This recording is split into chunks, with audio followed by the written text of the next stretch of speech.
حضرت عبداللہ ابن سلام رضی اللہ تعالیٰ عنہ فرماتے ہیں کہ میں یہودیوں کا بہت بڑا عالم تھا. ملنگ شلنگ بندے مطمئن کرنے آسان ہوتے ہیں، عالم فاضل پڑھے لکھے بندے کو کسی بندے کا مطمئن کرنا، متاثر کرنا بڑا مشکل ہوتا ہے. آپ فرماتے ہیں میں نبی کریم علیہ السلام کی بارگاہ میں پہلے دن گیا میں بحث کے ارادے سے، مناظرے کے ارادے سے، چونکہ یہودیوں کا عالم تھا. حضور اونٹنی پر تشریف فرما تھے. او یارو، محنت کر کے جو میک اپ کر کے چہرہ بنایا جاتا ہے اس کے اندر حسن تو کئی دفعہ ہوتا ہے پر جاذبیت نہیں ہوتی. لیکن جس بابے نے کبھی میک اپ نہ کیا ہو لیکن وضو ذرا طریقے سے کرے روز، تو رنگ گورا نہ بھی ہو تو لوگ کئی دفعہ یہ نہیں کہتے رنگ گورا ہے، بلکہ لوگ کہتے ہیں چہرہ نورانی ہے. اب میں اس پر میں کچھ کلام کر سکتا ہوں کہ گورے اور نورانی چہرے میں بھی فرق ہوتا ہے. کچھ چہرے گورے ہوتے ہیں پر نورانی نہیں ہوتے، کچھ گورے نہیں ہوتے پر نورانی بڑے ہوتے، یہ الگ عنوان ہے. تو حضرت عبداللہ ابن سلام رضی اللہ تعالیٰ عنہ فرمانے لگے جب میں گیا تو حضور اونٹنی پر تشریف فرما تھے. کہتے ہیں سادہ وضو، اور میں دیکھ رہا تھا کہ داڑھی مبارک میں کنگھی بھی نہیں ہوئی تھی. سرکار نے سر پہ سادہ سا امامہ باندھا تھا. حضور اونٹنی پر بیٹھے تھے اور جس اونٹنی پر تشریف فرما تھے اس پہ کجاوا بھی کوئی نہیں تھا. لیکن کہتے دو جملے حضور کی زبان سے نکلے، دو جملے، اور میں ان جملوں کا قیدی ہو گیا. میرے محبوب نے فرمایا جو چاہتا ہے کہ اس کی عمر بھی زیادہ ہو، رزق میں بھی برکت ہو. آپ بھی چاہتے ہیں نا عمر بھی زیادہ ہو، رزق میں بھی برکت ہو، تو حضور فرمانے لگے اس کے لیے کرنے کا کام یہ ہے کہ اگر وہ چاہتا ہے عمر زیادہ ہو، رزق میں برکت ہو، تو اپنے رشتہ داروں کے ساتھ اچھا سلوک کرے. یہ حدیث اگرچہ اپنے انہی الفاظ کے ساتھ مشکات میں موجود ہے، لیکن وہاں حضرت عبداللہ ابن سلام رضی اللہ تعالیٰ عنہ کہتے ہیں کہ وہ کیا مٹھاس تھی لفظوں میں، جملے تھوڑے تھے، بات میں گہرائی بہت زیادہ تھی. میں آیا تھا بحث کرنے اور میں آگے بڑھا، حضور کا دست مبارک تھاما اور میں نے عرض کی یا رسول اللہ مجھے کلمہ پڑھا دے، میں مسلمان ہونا چاہتا ہوں. ہمارے ہاں لوگ سمجھتے ہیں کہ بہت زیادہ فلسفہ بیان کرنے والا شاید کوئی بڑا پڑھا لکھا بندہ ہوتا ہے. یہ جی نفسیات کا بڑا ماہر ہے جی، اس نے کئی ماسٹر کیے ہوئے ہیں، ایم فل کی ہے، پی ایچ ڈی کی. او خدا کے بندے، نفسیات کا ماہر وہ ہوتا ہے جو سامنے والے کی عقل کے مطابق بات کرنا جانتا ہے. اور اگر تم کہے جی میری بات ہی بڑی مشکل ہے، میں کس کو سمجھاؤں، تو آپ یہ پڑھے لکھے نہیں ہیں، آپ ابھی سمجھدار نہیں ہوئے. کلم الناس علی قدر عقولہم. اگر آپ پڑھے لکھے ہوتے تو لوگ آپ کی بات سمجھتے. میرے رسول کریم نے کبھی کوئی مشکل بات نہیں کی، کبھی کوئی فلسفہ نہیں بیان کیا، بلکہ تیری نگاہ ناز سے دونوں ہی مراد پا گئے. عقل غیاب جستجو، عشق حضور و اس طرح. اقبال کہتے ہیں اگر بڑا عقل مند آدمی ہوتا تھا تو حضور کی بات اس کے دل کو بھی اچھی لگتی، اور اگر کوئی عشق و مستی والا آتا تھا نا کہ میں نے مست ہو کے آنا ہے، تو وہ بھی میرے نبی کی باتوں سے مست ہو جایا کرتا تھا. دونوں تیری نگاہ ناز سے دونوں مراد پا گئے. تو حضور کو بات کرنے کا سلیقہ بھی بڑا شاندار آتا تھا. حضرت عائشہ صدیقہ رضی اللہ تعالیٰ عنہ فرماتی ہیں کہ نبی کریم صلی اللہ علیہ وسلم جب بات کرتے تھے تو اتنی دھیمی کرتے تھے، اتنی دھیرے میں کرتے تھے. میں تو چھوٹا آدمی ہوں، کسی بڑے بندے کو نصیحت بھی نہیں کر سکتا، ورنہ میں علماء سے تو نہیں، لیکن جو طالب علم ہیں جن کا خیال ہے کہ شاید اور میرے پاس کچھ سیکھنے آئے ہوئے ہیں مدرسے کے، تو میں ان سے کہتا ہوں کہ وہ کیا خطابت ہوئی جس میں سامنے والے کو سمجھ ہی نہیں آئی آپ نے کیا کہا ہے. آپ اتنے جوش میں چلے گئے، کہتا جی وہ میرا عشق بڑا جوان تھا. تو میں نے کہا آپ کا عشق زیادہ جوان تھا، پھر رسول پاک کی سنت سے ہی آگے نکل گیا ہے. اب ٹھہر ٹھہر کے بات کریں. آپ کی بات اگر سامنے والے کی سمجھ میں نہ آئی تو اس کا معنی کیا ہوا. اسی طرح سے ہماری نعت خوانی کا ماحول ہوتا ہے، 6 بندے نعت پڑھ رہے ہوتے ہیں، ایک اسپیکر ادھر ہوتا ہے ایک ادھر ہوتا ہے، کوئی سمجھ نہیں آتی ہے کیا کہہ رہے ہیں. اور پھر اس کے ساتھ ساتھ وہ یہ بھی مطالبہ کر رہے ہوتے ہیں کہ ہاتھ بھی کھڑے کرو جنو جنو عشق کے. میں کہ انج نہیں کہی دا، ویسے تو کہہ چلو پڑھ لیں، ورنہ اگر آپ ایسے ہی استاد بائی پاس والے بیچارے کو تو ہارٹ اٹیک ہو جائے گا ہاتھ کھڑا کرے گا، تو ہے تو وہ بھی عاشق رسول ہی نا. لیکن یہ قسمیں نہ ڈالیں، یہ کوئی طریقہ ہی نہیں ہے، نہ کہیں دین اس کی اجازت دیتا ہے. ہم نے تو یہ سنا ہے کہ صحابہ کہتے ہیں جب اللہ کے حبیب گفتگو کرتے تھے تو ہم یوں بیٹھتے تھے کہ ہمارے سروں پہ پرندے بیٹھے ہوئے، تو حرکت بھی نہیں کرتے تھے. تو بہرحال جو بات عرض کرنی ہے اس پر غور کریں. جناب عائشہ صدیقہ کہتی ہیں ٹھہر ٹھہر کے بات کرتے آہستہ، اور یہ لفظ آپ کو یاد رکھنا ہے. سیدہ عائشہ صدیقہ کہتی ہیں جب حضور گفتگو کرتے تھے نا تو اگر ہم نبی پاک کے الفاظ کو گننا چاہتے تھے تو گن بھی سکتے تھے، گننا چاہتے تو گن بھی. ایک تو آپ کی جو سادگی ہوگی وہ اصل ہوگی، ملمہ سازی سے نکلے. پہلے ہماری شادیوں پہ دلہا اور دلہن جاتے تھے بیوٹی پارلر، اب سارا خاندان جاتا ہے. اس میں حسن نہیں ہوتا، اس میں بے وقت ہو جاتا ہے آدمی. آپ کو جو رب کریم نے بنایا ہے اس سے زیادہ شاندار آپ کو کوئی بنا سکتا ہے؟ الذی خلقک فسواک فعدلک فی ای صورت ما شاء رکبک، اللہ فرماتے ہیں جو میں نے تیرا چہرہ بنایا ہے نا یہ میری چاہت ہے، میں نے جیسا چاہا ہے تجھے بنایا ہے، تو مجھے تجھے وہ چہرہ پسند کیوں نہیں جو میرے رب نے بنایا ہے؟ یہ چاہت ہے الذی خلقک کا، جس نے تمہیں پیدا کیا، فسواک فعدلک، پھر ہموار کیا، پھر برابر کیا، اور فی ای صورت ما شاء رکبک، پھر جس صورت میں اس نے چاہا تجھے ترکیب کیا۔ تو پہلی بات، اور دوسری بات گفتگو کریں تو ذرا تھوڑا سا نا موقع دے کسی اور، کچھ لوگ ایسے ہوتے ہیں جن کے پاس آپ بیٹھے ہیں تو بس وہی بولیں گے، آپ نہیں بول سکتے، اب وہی بات کریں، گفتگو کریں، معنی خیز کریں، اتنی باتیں نہ کریں کہ پھر آپ رہ جائیں، کم بات کریں، اور جتنی کریں وہ وزنی کریں تاکہ آپ کی بات کا ایک خاص حجم ہو، ایک وقار ہو۔ اللہ کے محبوب بات کرتے تو اس بات کے اندر وزن ہوتا، وقار ہوتا۔ ہمارے اصحاب رحمۃ اللہ علیہ ہمیں اکثر حکم دیتے تھے تقریر تھوڑی کرنا، نعت کے 2-3 شعر پڑھنا، تو میں نے ایک دن عرض کی حضور کیوں؟ فرمانے لگے اللہ رسول کی بات کو بے وقت نہ کر دینا کہ لوگ سننا نہ چاہیں اور تم جبرن سناؤ، فرمایا رنگ اس طرح کا ہونا چاہیے کہ لوگوں میں دلچسپی ابھی ہو اور بات ختم ہو جائے، اس کو بے وقت کر دینا ہے کہ زبردستی آپ تو اچھی گفتگو کریں، معنی خیز سنیں۔ ایک حدیث پاک حضرت ابو بردہ رضی اللہ تعالیٰ ایک صحابی ہیں، البدایہ والنہایہ میں روایت آپ کو ملے گی، وہ کہتا ہے میرا اپنی بیوی سے اختلاف ہو گیا۔ بیوی سے جب بندہ راضی ہوتا ہے تو بڑا ہی راضی ہوتا ہے، پھر وہ کہتا ہے کہ جیسی میری ہے ویسی کسی کی بھی نہیں، اور جب ہوتا ہے نا ناراض تو پھر وہ منگنی سے کہانی شروع کرتا ہے کہ جب میری منگنی ہوئی تھی تو تیرے چاچے نے مجھے گھورا تھا، اور پھر وہ دن جب رکھے تھے اس دن جو کام ہوا تھا اس کا بھی ذکر، اب اختلاف جو ہو گیا، اور جب آپ کسی سے ناراض ہوتے ہیں پھر اس کی خامیاں ساری سامنے آ جاتی ہیں، پھر وہ کہتا ہے شادی والے دن تیرے ابے نے صحیح سلوک نہیں کیا، یہ جو مجھے کپڑے دیے تھے جو کو پہننے والے تو نہیں نا، تو میری اماں، اب اختلاف ہو گیا۔ اب ہم کیا کرتے ہیں، جو قریب والے لوگ ہوتے ہیں وہ اس پر تھوڑا تیل اور ڈالتے ہیں، وہ کہتے ہیں نہیں تینوں تو پتہ ہی نہیں، مجھے تین بڑیاں گلاں دا پتہ ہی نہیں، تو تے شادی تو 15 دن بعد سعودی عرب ٹر گیا، ساڈے کولوں سن کہانیاں، ہم تمہیں بتاتے ہیں تاکہ تباہی اور اترے۔ اس طرح نہ کریں، آپ ایک آدھ بات کہہ کے چلے جاتے ہیں، ان بیچاروں نے اکٹھے رہنا ہوتا ہے، ان کی زندگی دوزخ بنی رہتی ہے، ان کو قریب کریں۔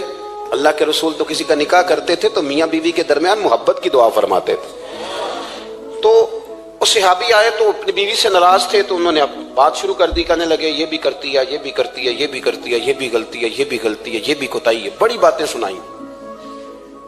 اللہ نے کان کتنے دیے اور زبان، اس کا مطلب ہے سنگل بولنا چاہیے اور ڈبل سننا چاہیے۔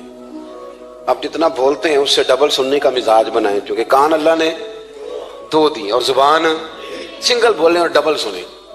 حضور سنتے رہے، بلکہ حضرت ابو بردہ رضی اللہ تعالیٰ عنہ کہتے ہیں میرے محبوب نے نا تکیہ منگا لیا، ایک لگا لی۔ کئی لوگ کہتے ہیں نا جی ڈاکٹر نے میری بات تو پوری سنی کوئی نہیں، تو جب تک پوری سنی نہ جائے بعض بندوں کو تسلی نہیں ہوتی، پورا وقت دیا۔ وہ کہتے ہیں جتنا میرے اندر غبار تھا سارا میں نے نکالا اور میں نے ثابت کر دیا کہ میری بیوی میں یہ بھی کمزوری ہے، یہ بھی کمزوری ہے، یہ بھی کمزوری ہے۔ کہتے ہیں جب میں تھک گیا نا باتیں کر کر کے اور باتیں ختم ہو گئی تو حضور ہلکا سا مسکرائے، پھر پہلی نظر ہی لوٹ لے ماہی تیرے ہار شنگاراں۔ کہتے ہیں حضور ہلکا سا مسکرائے زیر لب اور فرمانے لگے کہ تیری بات ختم ہو گئی ہے تو ایک میں بھی کر لوں۔ تو نبی کریم صلی اللہ تعالی علیہ وسلم فرمانے لگے صرف ایک بات کا جواب دے، صرف ایک، تیرے آگے ہیں یوں دبے لچے فصحا عرب کے بڑے بڑے، کوئی جانے منہ میں زبان نہیں بلکہ جسم میں جان نہیں۔ حضور فرمانے لگے یہ بتا کہ تیری بیوی میں ساریاں خامیاں ہی ہیں کہ کوئی خوبی بھی ہے؟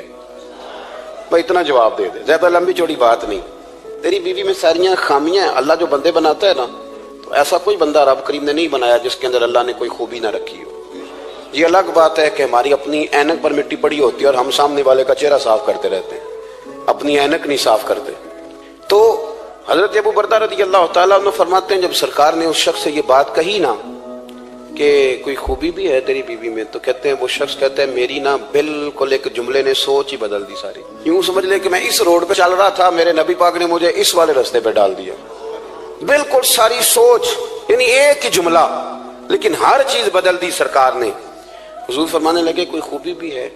کہتے میں تھوڑی دیر چپ رہا، عرض کی یا رسول اللہ صلی اللہ علیہ وسلم آپ حکم کریں۔ تو حضور فرمانے لگے اپنی بیوی سے کبھی بغض نہ رکھو، اگر تمہیں اس کی خامیاں نظر آئیں تو اس بات پر توجہ کرو جو اس کے اندر خوبی ہو۔ کہتے ہیں میں نے اٹھ کے عرض کی یا رسول اللہ میری بیوی پردے کی بڑی پابند ہے، میری خوابگاہ میں کوئی دوسرا شخص کبھی پیر بھی نہیں رکھ سکتا۔ تو تو فرمایا جا پھر گھر جا کے بسا، جو سب سے اعلیٰ خوبی تھی وہ تو اللہ نے تیری بیوی کو عطا کی ہوئی ہے، گھر بسا۔ تو ایک تو سرکار کی ظاہری جو اللہ نے آپ کو حسن و جمال دیا تھا وہ بے مثل تھا، گفتگو کا جو ڈھاب اور سلیقہ دیا تھا وہ بے مثل اور بے مثال تھا، اور پھر جو حضور کی ادائیں تھی نا، کانا خلقہ القرآن۔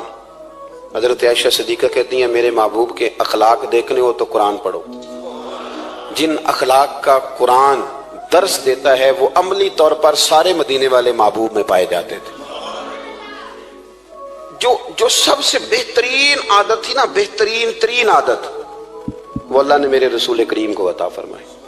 ہمارا نا اب ایک مزاج بن گیا ہے، ہمارے بعض لوگ بڑے فخر سے بتاتے ہیں کہ جی مسواک سنت ہے، اب تو سائنس بھی مان گئی ہے کہ مسواک کریں گے تو آپ کے وجود کے اندر جو منہ میں فالتو مادے ہوں گے جراثیم وہ مر جائیں گے، اب سائنس بھی مان گئی ہے۔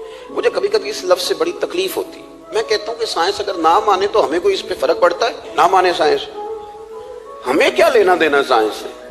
سائنس تو کبھی کچھ کہتی ہے پھر کبھی کچھ اور کہنے لگ جاتی ہے، سائنس کا کیا ہے؟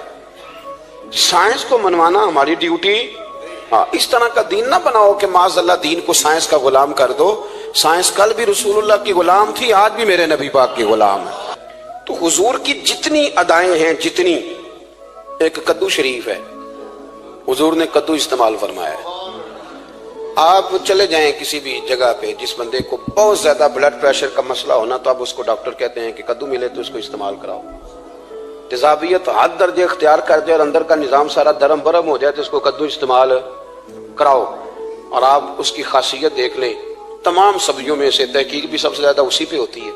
میرے رسول پاک کا ایک طریقہ مبارک ہے، اور صحابہ کے اگرچہ سید الطعام گوشت ہے، کانوں کا سردار اسے کہا گیا، لیکن حضرت انس بن مالک رضی اللہ تعالیٰ عنہ فرماتے ہیں کہ درزی نے نبی پاک کی دعوت پکائی تھی، وہ درزی تھا، کپڑے سیتا تھا۔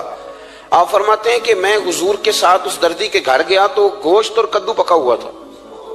فرماتے ہیں اگرچہ سردار گوشت ہی ہے پر نبی کریم نے نا گوشت کے ٹکڑے ہٹا کے نا تو اندر سے کدو نکال کے کھایا۔ حضرت انس بن مالک کہتے ہیں مجھے کدو پسند نہیں تو میں نے کبھی نہیں کھایا تھا، گھر میں ہوتا تو میں جھگڑا کرتا، پر آج حضور کی رغبت دیکھی نا تو کل نہیں پسند تھا پر ابھی مجھے کدو بڑا پسند ہو گیا، مجھے کدو شریف سے پیار ہو گیا۔ جو اعلیٰ ترین چیزیں تھیں وہ نبی پاک نے استعمال فرمائی، اعلیٰ ترین۔ زیتون کی افادیت کبھی کم ہوئی ہے 1400 سالوں میں؟ کبھی کسی نے کہا ہو کہ زیتون استعمال نہ کرو؟ کبھی اس کی افادیت میں، یہ امامہ میرے نبی پاک کی سنت ہے، سارے پڑھیے صلی اللہ، حضور کی سنت ہے نا یہ۔ کبھی کوئی بندہ ایسا آپ کو ملا ہو کہ اس نے امامہ باندھا ہو تو کسی نے کہا رہن دے یار تینوں سونا نہیں لگتا؟ بندے سارے سونے دے نہیں نہ ہوندے، میری بات کی سمجھ آ رہی ہے؟ لیکن امامہ کبھی کوئی آپ کو ملے گا ہی نہیں کہ اس بندے کے مزاج کے ساتھ یہ فٹ، یا اس کے چہرے کے ساتھ یہ فٹ۔ اینک آپ لے لیں بازار سے، چھوٹی بھی ملتی ہے بڑی بھی ملتی ہے، کچھ لوگوں کے چہرے پہ کچھ چیزیں نہیں سیٹ ہوتی، فٹ نہیں ہوتی، لیکن یہ سرکار کی چونکہ سنت ہے، اور اس کا اعزاز یہ ہے کہ نبی پاک نے فرمایا جمعے والے دن امامہ باندھ کے آیا کرو، جمعے والے دن امامہ باندھ کے آیا کرو۔ جو لوگ جمعے والے دن امامہ باندھ کے آتے ہیں اللہ کے فرشتے ان پر درود بھیجتے ہیں۔ لیکن امامہ شریف ہونا چاہیے، اپنی مرضی کا رومال نہ باندھ لیں، کم از کم 3.5 گز ہو، اور ٹوپی کے اوپر باندھا گیا ہو۔ اپنی مرضی کا طریقہ نہیں اختیار کریں، وہ جو شریعت نے حدود بیان کی ہیں اس کے مطابق چلیں۔ میری بات کی سمجھ آ رہی ہے؟ تو جو بات میں نے چھیڑی ہے وہ یہ ہے کہ اللہ کے محبوب رب کریم کی دلیل ہے۔ جتنا کائنات کے اندر حسن کوئی بندہ تلاش کرنا چاہے گا وہ مجبور ہو جائے گا اور اسے دروازہ رسول پہ جانا ہی پڑے گا، اسے نبی پاک کے دروازے پر اسے جانا پڑے۔ ہم کوشش بڑی کرتی ہیں سونے لگنے کی، بڑے بڑے لوگ روپ دھارتے ہیں بیچارے، بڑا کچھ کرتے ہیں، لیکن آپ کو لوگ سونا کہیں گے، نورانی نہیں کہیں گے۔ مجھے بڑی کر لیں، داڑھی روز بنائیں بے شک، لیکن فطرت داڑھی ہے، حسن ناراض ہو گیا۔ اور داڑھی بڑی سمجھدار ہے، کبھی عورت کے منہ پہ نہیں آتی، آتی مرد کے منہ پہ، مرد کے منہ پہ داڑھی آتی۔ چلے میں کوئی بات نہیں کرتا ورنہ میں تو حنفی ہوں، میرے امام صاحب تو اس بندے کی گواہی قبول نہیں کرتے جس نے داڑھی نہ رکھی ہو، وہ کہتے ہیں اس کی شہادت کچہری میں قابل قبول نہیں ہے، وہ تو قبول نہیں کرتے اس کی شہادت کو بھی۔ اب چلیں عوام سے ڈرتے ڈرتے کئی دفعہ کچھ باتیں نہیں بتائی جاتی پر باتیں ہیں تو صحیح نا۔ ایک بندے نے داڑھی مڈائی تھی تو جناب عمر نے مدینے سے بھی نکال دیا تھا۔ انسانوں کانے کوئی کہہ گیا کہ چنگی طرح نیک ہوے گا تاں رکھی تے روٹی ادن کھائی ہاں جدن چنگی طرح نیک ہو جائے گا، اس سے پہلے کیوں کھاتے ہو؟ یہ قسم اٹھاؤ کہ پیسے اس دن پکڑنے ہاتھ میں جس دن چنگی طرح نیک ہونا ہے. کچھ لوگ کہتے ہیں میں اندر سے ٹھیک نہیں. تو اندر سے ٹھیک ہونا تیری ڈیوٹی نہیں, ظاہر ٹھیک کرنا تیری ڈیوٹی ہے, باطن تو رب کریم اپنی رحمت سے درست فرمایا کرتا ہے. تو جو تیرے ذمہ لگایا اللہ نے وہ تو کرنا. جو تیرے اللہ نے ظاہری صورت سے ہوتا کیا ہے, سنو کیا ہوتا ہے. مولانا رومی نے لکھا ہے حضرت موسیٰ علیہ السلام کے زمانہ مبارکہ میں ایک شخص تھا تو حضرت موسیٰ علیہ السلام کی نقلیں اتارتا تھا. آپ کی طرح لمبا کرتا پہنتا تھا, ہاتھ میں چھڑی پکڑتا تھا, تھوڑا غصے سے بولتا تھا, معاذ اللہ نقل اتارتا تھا. جناب موسیٰ کلیم اللہ علیہ السلام کی قوم کا جب غلبہ ہوا تو انہوں نے نکال دیا اس کو. تو نقلیں اتارتا ہے, وہ نکل گیا, شہر سے باہر نکال دیا. حضرت موسیٰ کلیم کہتے ہیں میں ایک دن کوہ طور پہ گیا ہوا تھا تو رب کریم نے مجھ سے فرمایا کہ فلاں جگہ فلاں درخت کے نیچے میرا ایک دوست انتقال کر گیا ہے, اسے اٹھائیے, غسل دیجیے, کفن دیجیے, جو اس دور کا طریقہ تھا, تدفین کر دے.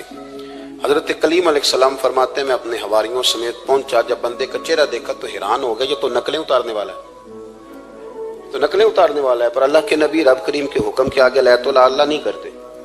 یہ نہیں کہتے کہ میری عقل میں نہیں آ رہا. اٹھایا, غسل دیا, کفن دیا, تدفین کر دی اس کو. جب دفن ہو گیا حضرت موسیٰ علیہ السلام کوہ طور پہ حاضر خدمت ہوئے اور بارگاہ عالی مرتبت میں عرض کرنے کہ مالک تو بے نیاز ہے, چارہ سوال تو نہیں, پر اپنی تسلی کے لیے مالک یہ فرمائیے کہ وہ تو نقلیں اتارتا تھا. تو رب کریم نے فرمایا موسیٰ بات یہی ہے, پر میں نے اسے نا مرتے وقت ایمان نصیب کر دیا.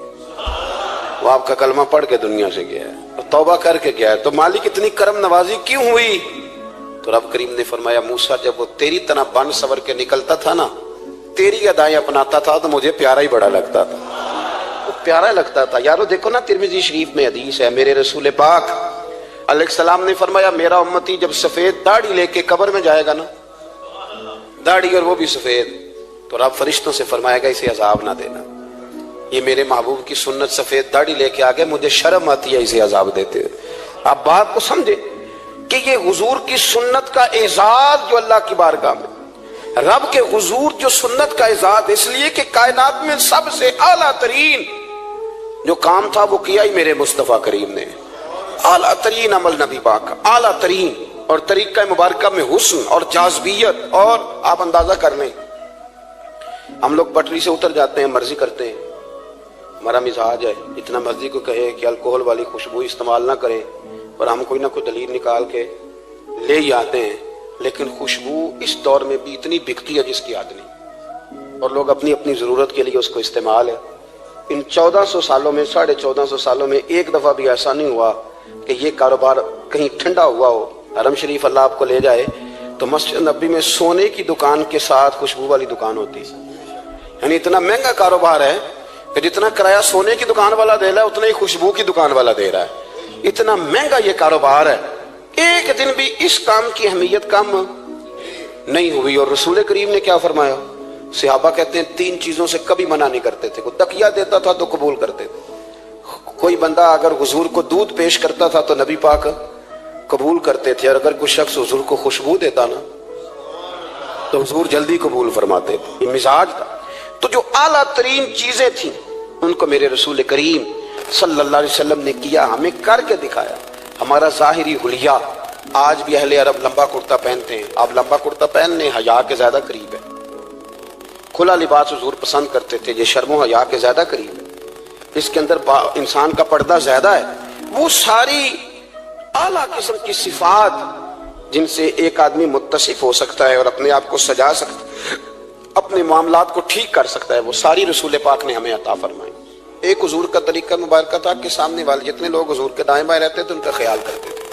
ہم تو خیال رکھواتے ہیں نا اپنا کہ سارے مل کے میری عزت نہیں کرتا, تو میری. تو میں کہتا ہوں کہ یہ تو یہاں اپنی عزت کی بھیک مانگی ہے یا اپنے لڑائی کر کے عزت لی ہے. ایسا نہ کریں, آپ عزت دینی شروع کر دیں, اللہ آپ کو سکون عطا کر دے.